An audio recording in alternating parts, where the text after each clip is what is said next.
Personne ne s'attendait à ce qu'un garçon de 7 ans puisse interrompre un mariage avec une seule phrase, mais ce qu'il a dit devant 200 invités a laissé tout le monde sans voix. Aujourd'hui, je vais vous raconter l'histoire la plus choquante que vous ayez jamais entendue. La matinée du 15 mars a commencé comme toutes les autres pour Camille Fournier.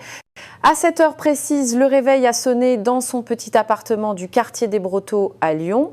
À 28 ans, Camille avait déjà consacré 5 ans de sa vie à l'enseignement à l'école élémentaire Jules Ferry, l'une des écoles publiques les plus fréquentées de la ville. Tandis qu'elle se préparait pour aller au travail, Camille a regardé son reflet dans le miroir.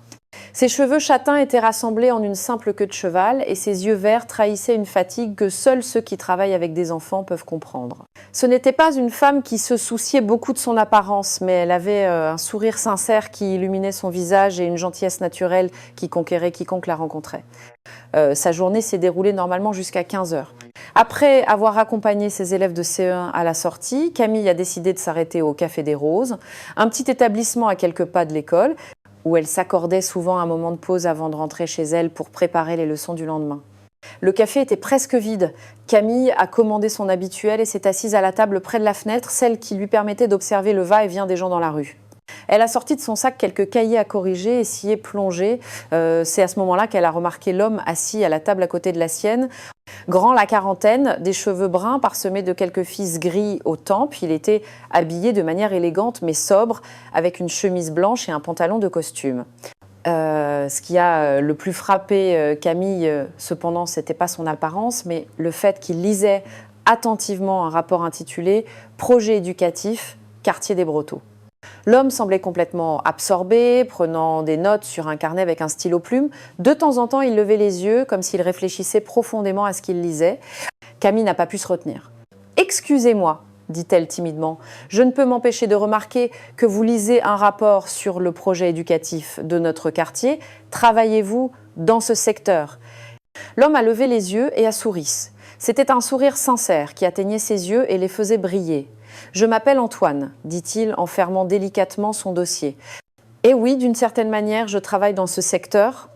Je m'intéresse aux projets qui peuvent améliorer la vie des enfants dans les écoles publiques. » « Quelle coïncidence !» répondit Camille en souriant à son tour. « Je suis Camille et j'enseigne justement à l'école élémentaire juste à côté. Il est rare de rencontrer quelqu'un qui s'intéresse vraiment à ces projets. Souvent, ce ne sont que des mots sur le papier. » Antoine parut sincèrement intéressé. « Vraiment ? Et comment trouvez-vous la situation dans les écoles ?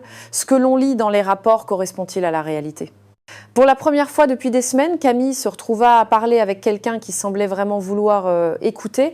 Les mots commencèrent à fuser. Elle lui parla des défis quotidiens, des enfants qui arrivaient à l'école sans avoir pris de petit déjeuner, du manque de matériel pédagogique, mais aussi de la joie immense qu'elle ressentait lorsqu'elle voyait dans leurs yeux cette étincelle de compréhension.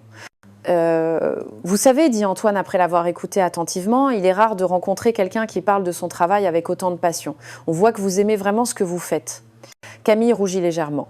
Peut être que parfois je suis trop impliquée, mes collègues disent que je devrais penser davantage à moi. Au contraire, répondit Antoine, le monde a besoin de plus de personnes comme vous. Ils restèrent à parler pendant plus d'une heure. Antoine lui posa des questions précises sur les projets éducatifs, sur les besoins de l'école, sur les rêves que Camille avait pour ses élèves. De son côté, elle découvrit qu'Antoine avait une connaissance surprenante du système éducatif et semblait vraiment motivé à faire la différence. Quand Camille regarda sa montre, elle s'aperçut qu'il était déjà 17 heures passées. « Mon Dieu, comme le temps a passé vite, je dois vraiment y aller. » « J'étais vraiment ravie de vous rencontrer, Camille, dit Antoine en se levant. J'espère que nos chemins se croiseront à nouveau. Moi aussi, répondit-elle sincèrement. En sortant du café, Camille se retourna un instant et vit Antoine qui avait rouvert son dossier et repris ses notes. Il y avait quelque chose en lui qui l'intriguait.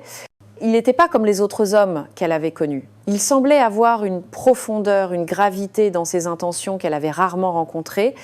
Ce soir-là, en préparant le dîner dans son petit appartement, Camille se surprit à penser encore à cette rencontre. Elle ne savait pas que cet homme qui s'était présenté simplement comme Antoine était en réalité Antoine Leclerc, propriétaire du groupe Leclerc, l'une des entreprises les plus importantes de la région Auvergne-Rhône-Alpes. Elle ne savait pas que ce dossier contenait des projets philanthropiques d'une valeur de plusieurs millions d'euros. Elle ne savait pas que l'appartement d'Antoine à Lyon n'était qu'une de ses 5 propriétés et que sa villa principale sur les Monts d'Or comptait 18 pièces. Ce que Camille savait, c'est qu'elle avait rencontré un homme qui l'avait vraiment écoutée, qui avait montré un intérêt sincère pour elle et pour les enfants dont elle s'occupait. Et pour la première fois depuis longtemps, elle s'endormit cette nuit-là avec un sourire, se demandant si elle le reverrait. Le destin, cependant, lui réservait bien plus que ce qu'elle aurait pu imaginer. 3 jours après leur première rencontre, Camille sortait de l'école quand elle trouva Antoine, qui l'attendait, adossé à une simple berline. Son cœur fit un petit bond quand elle le vit sourire. « J'espère que cela ne vous dérange pas, dit Antoine en s'approchant, mais j'ai pensé que vous aimeriez peu être voir comment les fonds pour les projets éducatifs dont nous parlions sont utilisés. » Camille accepta, intriguée. Antoine l'emmena dans une petite bibliothèque de quartier qui avait été récemment rénovée.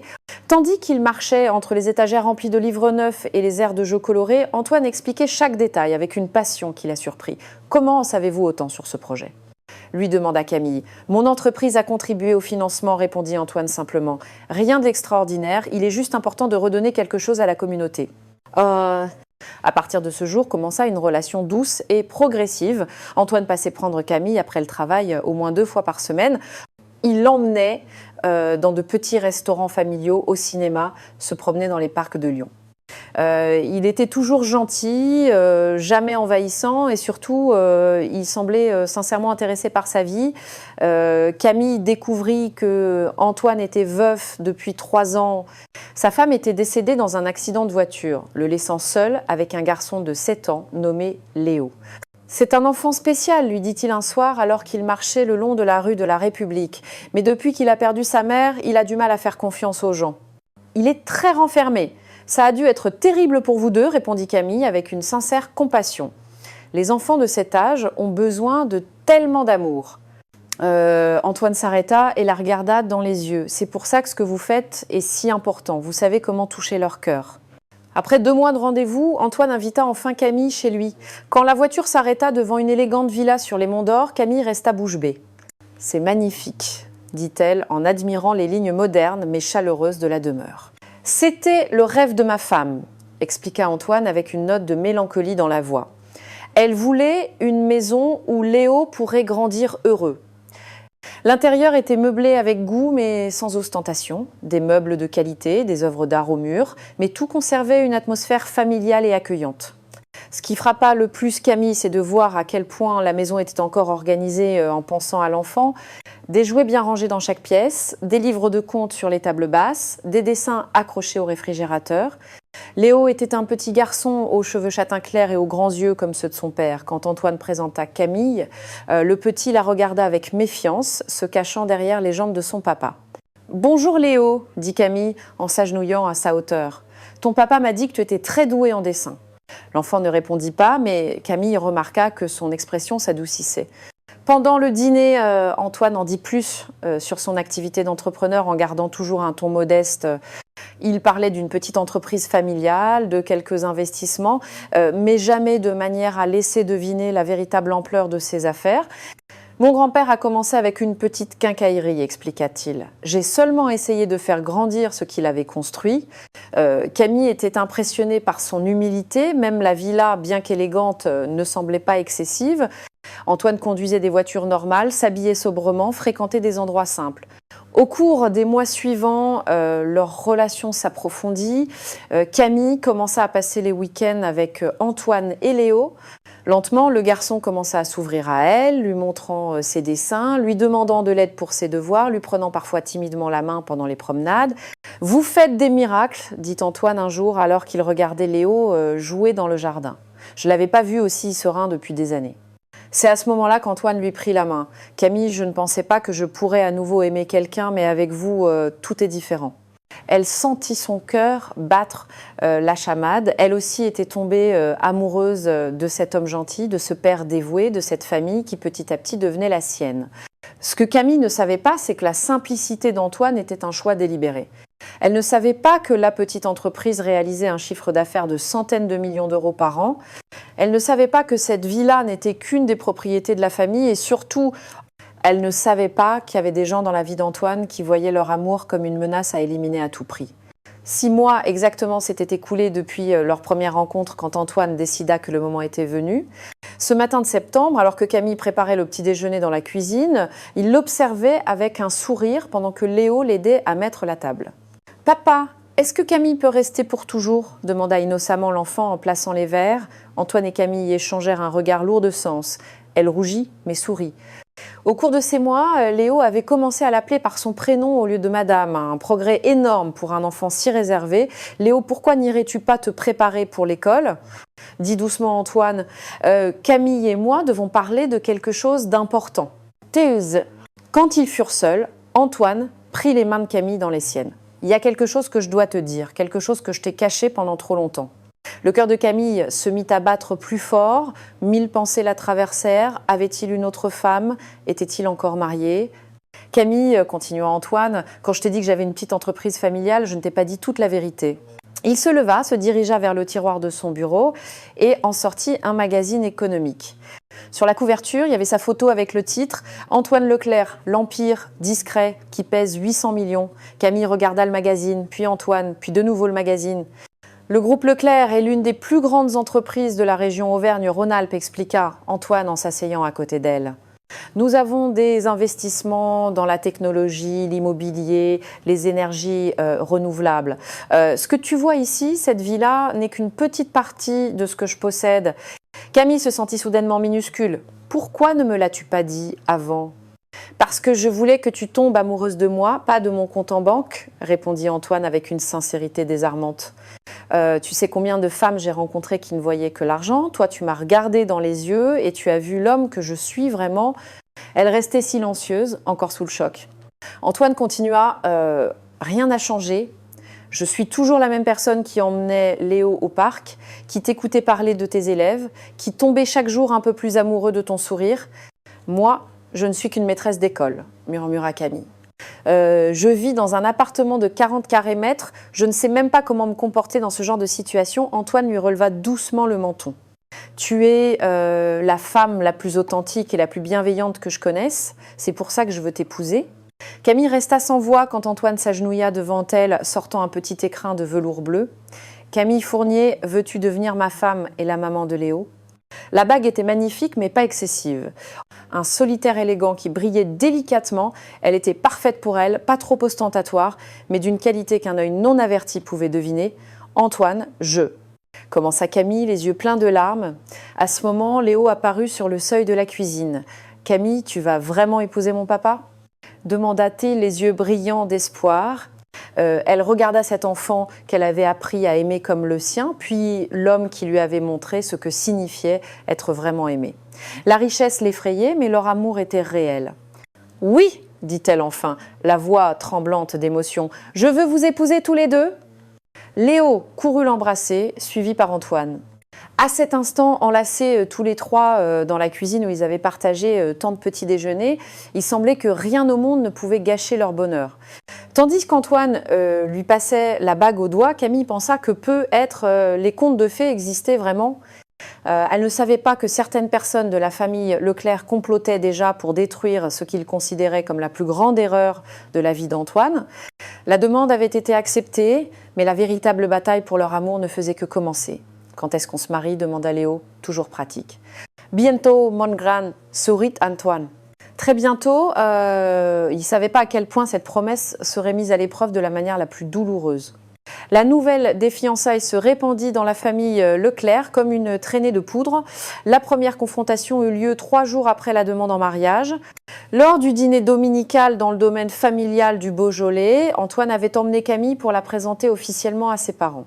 Le manoir ancestral des Leclerc était imposant, un château du 19e siècle avec des fresques d'origine, des jardins impeccablement entretenus et une salle à manger pouvant accueillir 30 personnes. Camille se sentait complètement déplacée, assise à la longue table en acajou, entourée d'oncles, de cousins et de beaux-frères, tous vêtus de manière impeccable. Camille essayait de répondre poliment aux questions qui ressemblaient plus à des interrogatoires qu'à des conversations cordiales. Alors, chère Camille, dit Sophie Leclerc-Moreau, la sœur aînée d'Antoine, on m'a dit que vous étiez institutrice, c'est charmant, une profession si humble. Le ton de Sophie était aussi tranchant qu'une lame de rasoir. Cinquantenaire, élégamment vêtue d'un tailleur de créateur, elle avait des cheveux blonds parfaitement coiffés et un regard aussi froid que la glace. C'était elle qui avait pris les rênes des affaires familiales avec Antoine après la mort de leur père. C'est un travail que j'aime beaucoup, répondit Camille. Les enfants sont l'avenir de notre société, bien sûr, intervint Robert Leclerc, le frère cadet d'Antoine. Mais dites-moi, avez-vous déjà géré une entreprise? Savez-vous ce que signifie administrer un patrimoine comme le nôtre? Antoine posa brusquement son verre sur la table. Robert, ça suffit.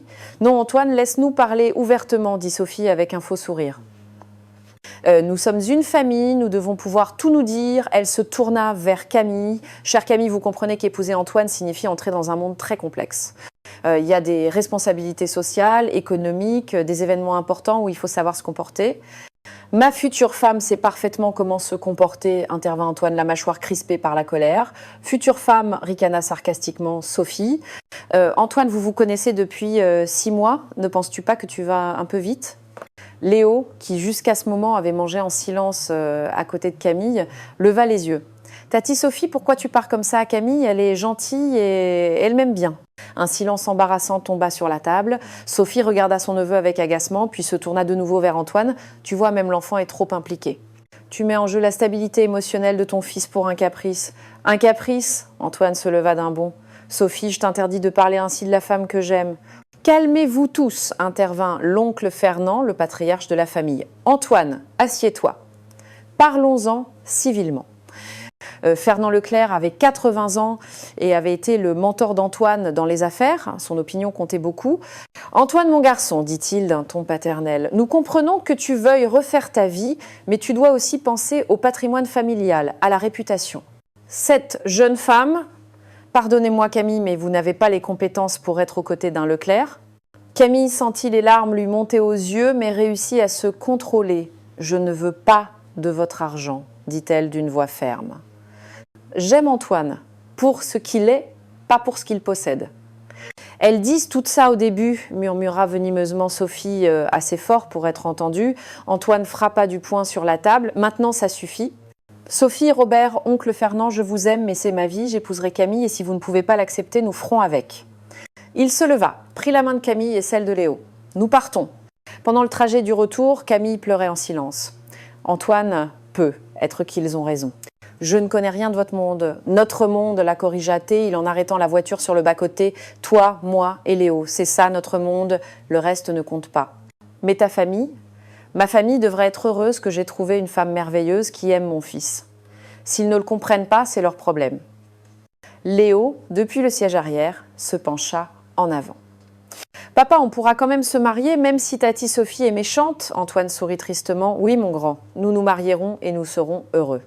Mais alors qu'ils repartaient vers la maison, aucun d'eux n'imaginait que Sophie avait déjà commencé à mettre en œuvre un plan pour saboter le mariage. Un plan qui impliquerait le petit Léo innocent d'une manière que personne n'aurait pu anticiper. La guerre venait de commencer et Camille n'avait aucune idée de la cruauté dont pouvait faire preuve la famille qui allait devenir la sienne. Une semaine avant le mariage, alors que Camille sortait de l'école les bras chargés de cahiers, elle trouva Sophie Leclerc qui l'attendait, adossée à une Mercedes noire brillante. « Camille, quel plaisir de vous voir », dit Sophie avec un sourire qui n'atteignait pas ses yeux. « Pouvons-nous parler un instant ?» Le cœur de Camille se mit à battre plus fort. « Sophie, que faites-vous ici? Montez, s'il vous plaît, c'est important. » Camille hésita, mais finit par monter dans la voiture. Sophie conduisit jusqu'à un élégant salon de thé du centre-ville, loin de l'école et du quartier de Camille. « Commandez ce que vous voulez, dit Sophie une fois assise à une table discrète. C'est moi qui offre. « Que me voulez-vous » demanda Camille directement. Sophie eut un petit rire. « Vous allez droit au but, j'aime ça. Écoutez Camille, je veux être honnête avec vous, vous êtes une gentille fille, je n'ai rien contre vous personnellement, mais vous êtes sur le point de commettre la plus grosse erreur de votre vie. Et Antoine aussi. Vous deux, vous n'êtes pas faits pour être ensemble. » Camille se leva pour partir, mais Sophie lui attrapa doucement le poignet. « Attendez, laissez-moi finir. Je sais que vous me prenez pour la méchante sorcière, mais j'essaie de vous protéger. Me protéger de quoi? Du monde dans lequel vous vous apprêtez à entrer. Camille, vous n'avez aucune idée de ce que signifie être une Leclerc. Les attentes, la pression sociale, les ennemis qui cherchent toujours à profiter de nous, ça vous détruira. » Sophie ouvrit son sac de marque et en sortit une enveloppe épaisse. Là-dedans, il y a 200 000 € en espèces et l'adresse d'un notaire à Paris. Si demain matin vous signez un document dans lequel vous renoncez au mariage, cet argent est à vous. Vous pourrez vous acheter une maison, changer de vie, ouvrir l'école privée dont vous avez toujours rêvé. Camille regarda l'enveloppe comme si c'était un serpent venimeux. « Comment savez-vous pour mes rêves ? J'ai fait mes recherches. Vous êtes une femme intelligente, avec des ambitions légitimes. Cet argent peut réaliser vos projets sans que vous ayez à gâcher votre vie en épousant mon frère. Vous êtes complètement folle si vous pensez que je renoncerai à Antoine pour de l'argent. 300 000, dit froidement Sophie, c'est ma dernière offre. Camille se leva d'un bond, faisant tomber sa chaise. Même si c'était 3 millions, ça ne m'intéresserait pas. J'aime votre frère et il m'aime. L'amour passe, ma chère. L'argent reste. Vous êtes une personne ignoble, dit Camille en attrapant son sac. Antoine doit savoir quel genre de sœur il a. Sophie sourit avec méchanceté. Allez-y, racontez-lui. Mais réfléchissez bien à ce que vous faites. Si vous épousez Antoine, je vous détruirai. Vous avez ma parole. Ce soir-là, Camille raconta tout à Antoine. Il devint livide de colère. « Je n'arrive pas à croire que ma sœur soit allée aussi loin, dit-il en faisant les 100 pas. Antoine peut être qu'on devrait reporter le mariage. Ta famille me déteste. Absolument pas, explosa-t-il. Je ne laisserai pas Sophie gâcher notre bonheur. Demain matin, je l'appelle et je lui dis clairement que si elle n'arrête pas ses manigances, je la raye de ma vie. Léo, qui dessinait sur le tapis, leva la tête. « Papa, pourquoi ta Sophie est toujours en colère ?» Antoine s'agenouilla à côté de son fils. Parfois, les grandes personnes font des choses méchantes quand elles ont peur du changement. Mais toi et Camille, vous allez vous marier quand même, n'est-ce pas? Certainement, mon grand. Rien ni personne ne peut nous en empêcher. Le lendemain, Antoine eut une discussion furieuse avec Sophie au téléphone. Elle nia tout, disant que Camille avait tout inventé pour créer des problèmes. « Tu es devenu aveugle, Antoine. Cette femme te manipule et tu ne t'en rends pas compte. Sophie, je te préviens, si tu tentes encore une seule fois de saboter mon mariage, je ne t'adresserai plus jamais la parole de ma vie. »« Nous verrons bien qui aura raison, » répondit-elle avant de raccrocher. Ce que ni Antoine ni Camille ne savaient, c'est que Sophie avait enregistré toute leur conversation au salon de thé avec un micro-enregistreur et avait déjà en tête un plan bien plus cruel pour le jour du mariage. Un plan qui impliquerait l'innocent Léo et que personne n'aurait jamais pu prévoir. Le 15 octobre était une journée parfaite, le soleil d'automne filtrait à travers les vitraux de l'église Saint-Nizier, créant des jeux de lumière dorés sur les bancs en bois. 200 invités remplissaient la nef, nettement divisée. D'un côté, les amis de Camille, ses collègues de l'école et les connaissances du quartier. De l'autre, la famille Leclerc et leurs associés. Camille était radieuse dans sa robe de mariée, une création en dentelle blanche, élégante mais pas excessive, avec des manches courtes qui laissaient entrevoir la peau délicate de ses épaules. Ses cheveux étaient relevés en un chignon souple d'où s'échappaient quelques boucles rebelles. Elle tenait un bouquet de roses blanches qui tremblait légèrement. Antoine l'attendait devant l'autel dans un costume bleu marine parfaitement coupé, avec une cravate en soie grise. À ses côtés, Léo était adorable dans son petit smoking noir avec un nœud papillon bleu, les cheveux soigneusement peignés et un sourire nerveux sur le visage. Le père Mathieu, un prêtre d'une 60aine d'années aux cheveux gris et aux yeux bienveillants, connaissait Antoine depuis son enfance et avait accepté avec plaisir de célébrer l'union. Tandis que Camille remontait l'allée au bras de son père, un modeste employé des postes visiblement ému, elle pouvait entendre les murmures provenant des bancs de la famille Leclerc. Sophie était assise au premier rang, très élégante dans un tailleur bordeaux, avec une expression qui semblait sculptée dans le marbre. « Mon Dieu, elle est magnifique », chuchota quelqu'un du côté des amis de Camille. « Espérons que ça dure », fut le commentaire sarcastique qui vint de l'autre côté. Quand Camille atteignit l'autel, Antoine lui prit les mains et lui murmura « Tu es la plus belle femme du monde ». Elle sourit, oubliant un instant toute l'attention. Le père Mathieu commença la cérémonie d'une voix chaude et solennelle. Mes chers amis, nous sommes réunis aujourd'hui pour célébrer l'union d'Antoine et de Camille, deux âmes qui ont choisi d'unir leur vie dans l'amour et le respect mutuel. Tout se déroulait parfaitement. Antoine et Camille échangeaient des regards amoureux. Léo souriait fièrement à leur côté. Les amis de la mariée étaient ravis. Antoine, dit le père Mathieu, consentez-vous à prendre Camille ici présente pour votre épouse légitime? Promettez-vous de lui être fidèle dans le bonheur et dans les épreuves? Dans la santé et dans la maladie, et de l'aimer et de l'honorer tous les jours de votre vie? Je le veux, répondit Antoine d'une voix ferme en regardant Camille dans les yeux. Camille, consentez-vous à prendre Antoine ici présent pour votre époux légitime? Promettez-vous de lui être fidèle dans le bonheur et dans les épreuves, dans la santé et dans la maladie, et de l'aimer et de l'honorer tous les jours de votre vie? Je. Commença Camille, mais elle fut interrompue par une petite voix aiguë qui résonna dans toute l'église. Attendez, vous ne pouvez pas vous marier. Tout le monde se retourna brusquement, c'était Léo. Le garçon s'était avancé, le visage rouge et les yeux pleins de larmes. « Léo, qu'est-ce que tu fais » demanda Antoine, confus et inquiet. « Je ne peux plus me taire, papa !» cria l'enfant, la voix tremblante mais déterminée. « J'ai tout entendu. Tati Sophie et les autres ont dit des choses horribles. Un murmure de choc traversa l'église. Sophie devint pâle comme un fantôme. « Léo, qu'est-ce que tu as entendu ?» demanda doucement Camille en s'agenouillant. « Hier soir, quand ils pensaient que je dormais, je les ai entendus parler dans le bureau de grand-père. Tati Sophie a dit qu'après le mariage, ils inventeraient des mensonges sur toi. Elle a dit qu'il ferait croire à papa que tu ne l'aimais que pour son argent. » Le silence dans l'église était assourdissant. Antoine regarda sa sœur avec un mélange d'incrédulité et de colère grandissante. « Léo, ne dis pas de bêtises » intervint Sophie en se levant de son banc, la voix tendue. « Ce ne sont pas des bêtises » cria Léo, pleurant maintenant ouvertement. « J'ai tout entendu. Tu as dit que tu ferais croire que Camille avait un amant secret, que tu paierais quelqu'un pour dire des mensonges sur elle. » Le père Mathieu regarda la scène avec consternation. « Peut-être vaudrait-il mieux ?»« Non » hurla Antoine, sa voix résonnant dans la nef. « Je veux tout entendre. Léo, dis-moi exactement ce que tu as entendu. » L'enfant essuya ses larmes avec la manche de son petit smoking. Avec le courage que seul un enfant innocent peut avoir, il commença à raconter la vérité qui allait tout changer. Léo essuya de nouveau ses yeux et prit une profonde inspiration, comme Camille lui avait appris à le faire quand il devait dire quelque chose d'important. « Papa, hier soir, je n'arrivais pas à dormir parce que j'étais trop excitée. Je suis descendue boire un peu d'eau et j'ai entendu des voix dans le bureau de grand-père. La porte était entr'ouverte. Antoine s'agenouilla à côté de son fils, lui tenant les épaules. « Dis-moi tout, n'aie pas peur. » L'enfant regarda vers les bancs où était assise Sophie, qui avait maintenant le visage complètement blanc. Tati Sophie parlait avec oncle Robert et monsieur Thomas. Thomas Rinaldi était le chef de la sécurité de la famille Leclerc, un homme chargé de résoudre les problèmes. « Que disait-il exactement » demanda Antoine, la voix tendue.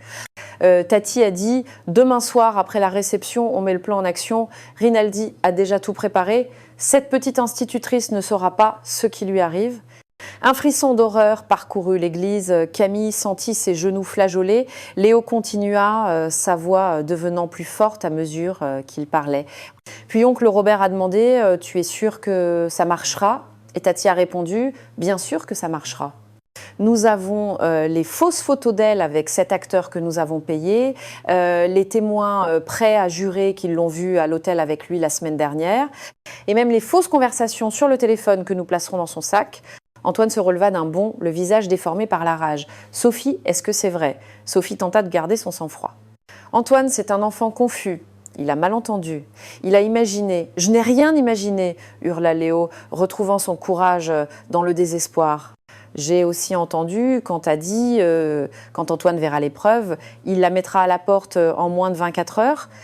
Il reviendra vers nous la queue entre les jambes et nous pourrons enfin lui faire épouser cette idiote de fille du maire, comme nous l'avions prévu. » L'église explosa en un chœur d'exclamations choquées.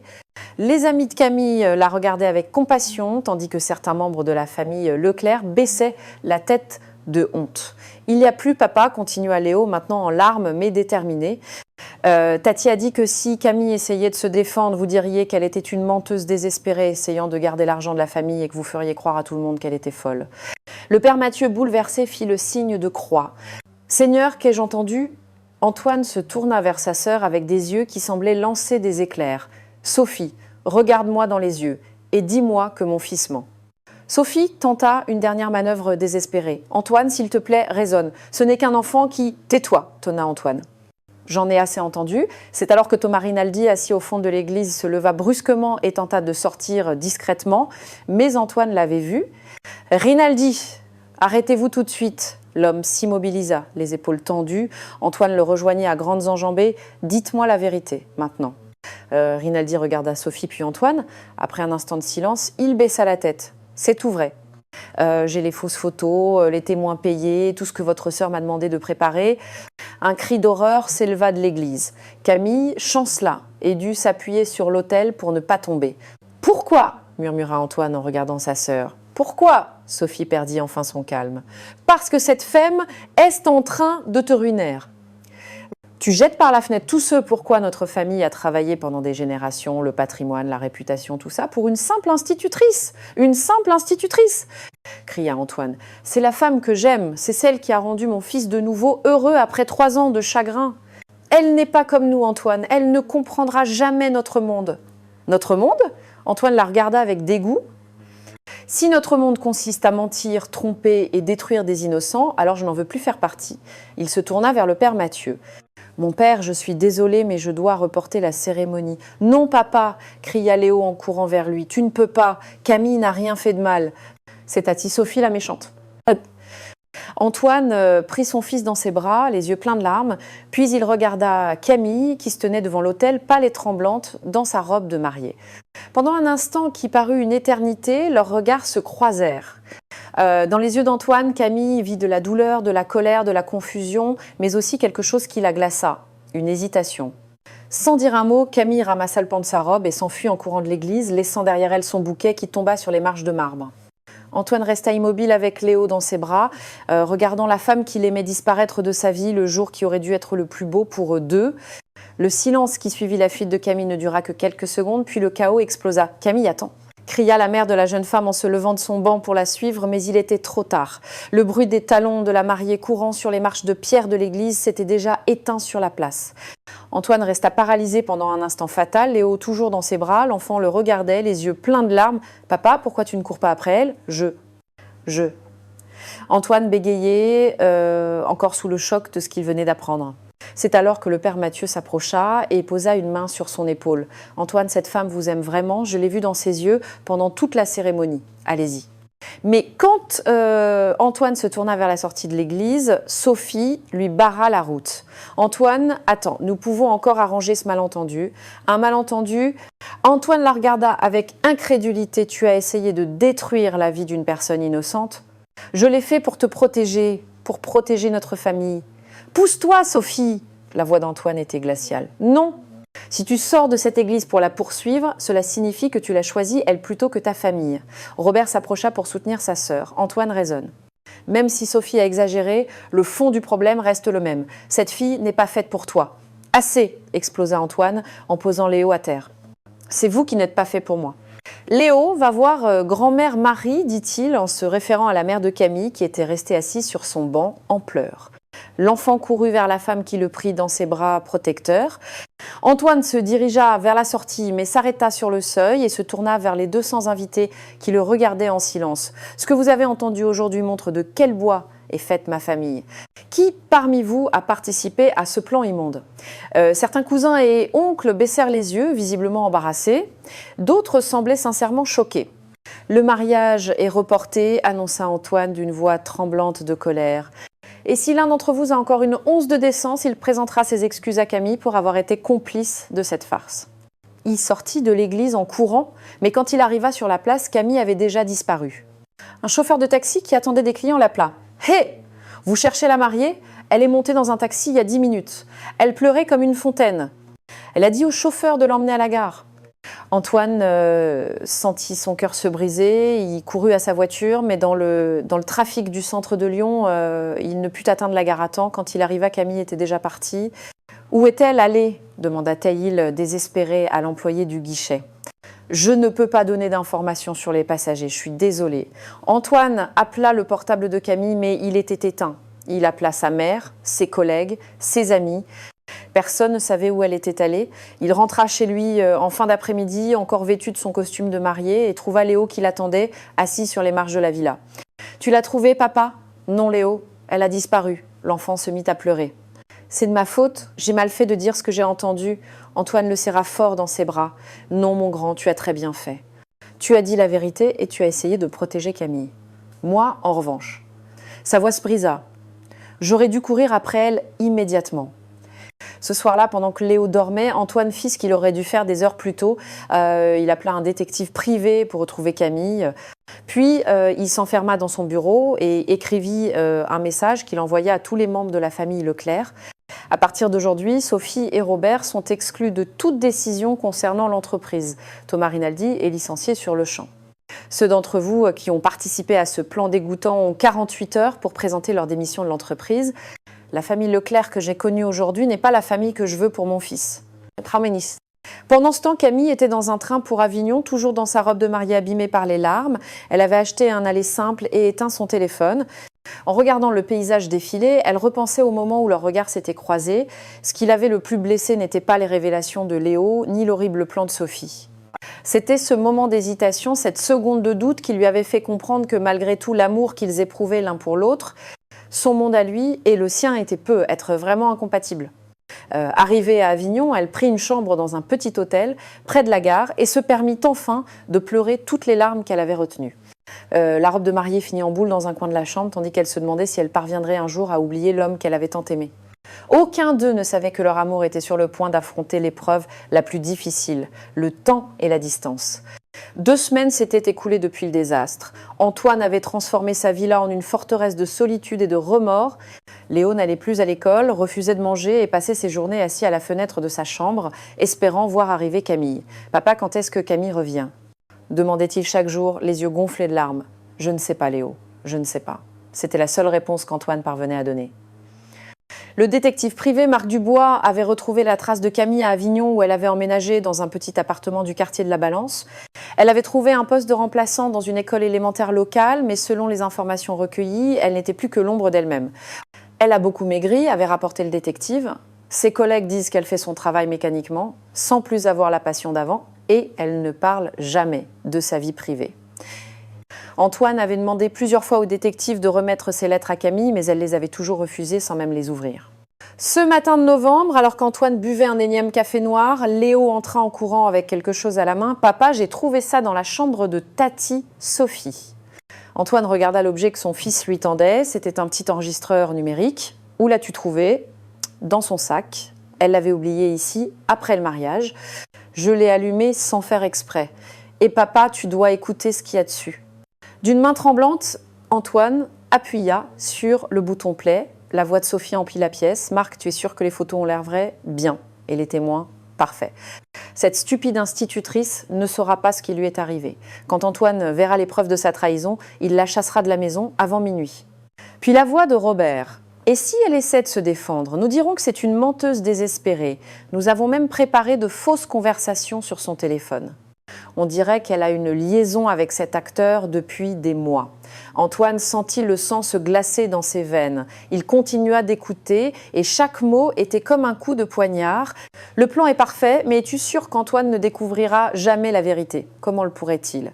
Nous avons couvert toutes nos traces. Et même s'il avait des doutes, qui croirait une institutrice contre la parole de toute la famille Leclerc ? Puis un rire cruel. La seule chose que je regrette, c'est de ne pas avoir enregistré la conversation quand je lui ai offert l'argent. Vous auriez dû voir sa tête quand je lui ai proposé 300 000 €. Elle s'est offusquée comme une sainte. Quelle naïve! Et si Léo dit quelque chose, c'est juste un enfant. Qui accorderait du crédit aux paroles d'un garçon de 7 ans? Mais la partie qui détruisit complètement Antoine fut la dernière. Tu sais quelle est la plus belle partie de tout ça? C'est qu'au fond de son cœur, Antoine se demandera toujours si, peut-être, elle était vraiment coupable. Le doute le rongera pendant des années. Et quand il sera assez désespéré, nous lui trouverons une femme plus appropriée. La fille du maire, mademoiselle Moretti, serait parfaite. Antoine éteignit violemment l'enregistreur, les mains tremblantes de rage. « Papa, qu'est-ce que ça veut dire ?» demanda Léo, effrayé par l'expression sur le visage de son père. « Ça veut dire que Tati Sophie est encore pire que ce que nous pensions et que j'ai été le plus grand idiot du monde. » Quand Le soir même, Antoine se présenta au domaine familial sans prévenir. Sophie était dans le salon, buvant du vin avec quelques amis. « Antoine, quelle surprise! Comment vas-tu ?»« As-tu déjà oublié cette ? Écoute ça !» l'interrompit Antoine en allumant l'enregistreur. Au fur et à mesure que l'enregistrement avançait, le visage de Sophie devenait de plus en plus pâle. Ses amis commencèrent à s'excuser et à partir précipitamment. « Où as-tu trouvé ça ?» murmura Sophie quand l'enregistrement fut terminé. « Peu importe où je l'ai trouvé. Ce qui importe, c'est que j'ai maintenant la preuve que tu es un serpent venimeux. Antoine, tais-toi, je ne veux plus entendre un seul mot de ta bouche. Tu as détruit la seule chance de bonheur que j'ai eue après la mort d'Hélène. Tu as essayé de ruiner une femme innocente et pire que tout, tu as fait de mon fils le témoin de ta cruauté. » Antoine s'approcha d'elle, les yeux brûlants de colère. « À partir de demain matin, tu n'es plus ma sœur. Tu es hors de l'entreprise, hors de la famille, hors de ma vie. Et si tu t'approches encore de moi ou de Léo, cet enregistrement finira dans les journaux. Tu ne peux pas faire ça. Je suis ta sœur. » Les sœurs ne détruisent pas la vie de leurs frères par pur égoïsme. Antoine quitta le manoir et pour la première fois en 2 semaines, sentit une petite étincelle d'espoir dans sa poitrine. Il avait la preuve définitive de l'innocence de Camille. Mais la question qui le tourmentait était: parviendrait-il un jour à se faire pardonner? Et surtout, Camille voudrait-elle encore le voir après l'avoir vu hésiter au moment le plus important? Le lendemain, Antoine et Léo montèrent dans un train pour Avignon. Il était temps de se battre pour leur famille. 6 mois après ce jour terrible, Antoine et Léo arrivèrent à Avignon, le cœur rempli d'espoir et de peur. Ils avaient passé des semaines à planifier ce moment. Ils trouvèrent Camille sortant de l'école élémentaire Saint-Jean où elle enseignait. Elle avait maigri et perdu cette lumière dans les yeux, mais elle était toujours aussi belle. Camille l'appela Antoine d'une voix tremblante. Elle se retourna et, pendant un instant, le temps sembla s'arrêter. « Qu'est-ce que vous faites ici ?»« Camille !» cria Léo en courant vers elle. « Tu m'as manqué tellement !» Elle le serra instinctivement dans ses bras et Antoine vit des larmes couler sur son visage. « Tu dois m'écouter, » dit Antoine en s'approchant. « J'ai la preuve que Sophie avait vraiment tout planifié. » Il lui tendit l'enregistreur.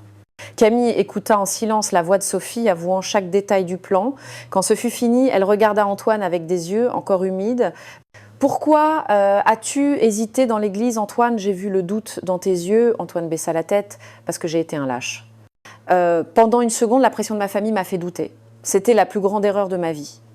Et maintenant, que veux-tu de moi ?» Antoine s'agenouilla, là, juste devant l'école, sous les yeux des passants. « Je veux te demander pardon. Je veux te demander de m'épouser à nouveau, mais cette fois seulement avec les gens qui nous aiment vraiment. » Il sortit la même bague qu'il y a 6 mois. Non pas en tant que Antoine Leclerc, le millionnaire, mais en tant que l'homme qui t'aime plus que sa propre vie et qui a appris que la vraie famille, on l'a choisie, on n'en hérite pas. Camille regarda Léo qui la fixait avec des yeux pleins d'espoir, puis elle regarda Antoine à genoux devant elle. « Camille, s'il te plaît, murmura-t-il, donne-moi une autre chance. Donne-moi la chance de te prouver que tu es la chose la plus importante dans ma vie. » Camille ferma les yeux, puis les rouvrit et sourit pour la première fois en 6 mois. « Lève-toi, idiot !» Elle l'aida à se relever et prit son visage entre ses mains. « Oui, Antoine. Oui, je veux vous épouser à nouveau. » Teng. 1 mois plus tard, dans une petite église de campagne près d'Avignon, entourés uniquement de leurs vrais amis et de la mère de Camille, Antoine et Camille se marièrent enfin. Léo fut leur témoin d'honneur, radieux dans un petit costume. Quand ils s'embrassèrent devant l'autel, toute la douleur des derniers mois s'évanouit. Ils avaient appris que le véritable amour n'est pas celui qui évite les obstacles, mais celui qui les surmonte. Et tandis qu'ils sortaient de l'église main dans la main avec Léo sautillant joyeusement à leur côté, ils savaient que leur famille, construite sur l'amour et non sur le sang, était enfin complète. Si cette histoire vous a ému, laissez un j'aime et écrivez-moi dans les commentaires ce que vous auriez fait à la place d'Antoine dans cette église. Auriez-vous eu le courage de courir immédiatement après Camille? Votre opinion est importante pour moi et si vous voulez d'autres histoires comme celle-ci, abonnez-vous à la chaîne et activez la cloche de notification.